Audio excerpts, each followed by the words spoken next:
લક્ષ્ય ન્યૂઝ, એક નજર, એક લક્ષ્ય. નમસ્કાર દર્શક મિત્રો, લક્ષ્ય ન્યૂઝ ચેનલમાં હું મેઘા અગ્રવાલ આપનું હાર્દિક સ્વાગત કરું છું. આપ જોઈ રહ્યા છો લક્ષ્ય ન્યૂઝ. સમય થયો છે સમાચાર પર નજર કરવાનો.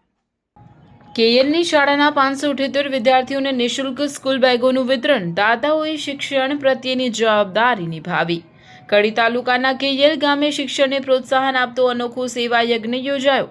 કડી તાલુકાના કેએલ ગામે આવેલ આંગણવાડીઓ, પ્રાથમિક શાળા તથા હાઈસ્કૂલના કુલ 578 વિદ્યાર્થીઓને નિઃશુલ્ક સ્કૂલ બેગોનું વિતરણ કરવામાં આવ્યું હતું.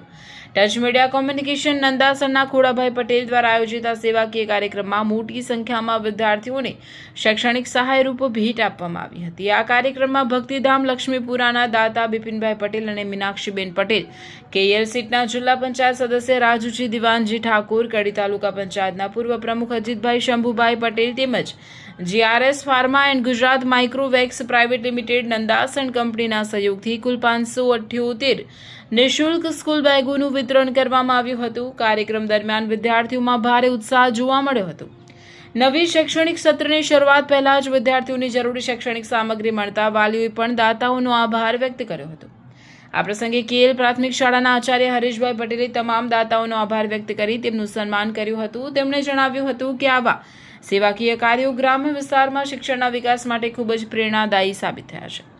કાર્યક્રમમાં ગામના આગેવાનો ઘનશ્યામભાઈ પટેલ, સંજયભાઈ પટેલ, મથુરભાઈ પટેલ, કેએલ સીટના તાલુકા સદસ્ય દિલીપજી ઠાકોર તેમજ શાળાના શિક્ષકો અને સ્ટાફ મોટી સંખ્યામાં ઉપસ્થિત રહ્યા હતા.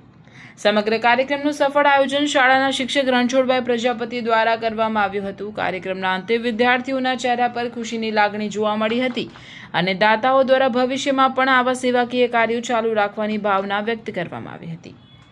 લક્ષ્ય ન્યૂઝ, સંજય નાયક.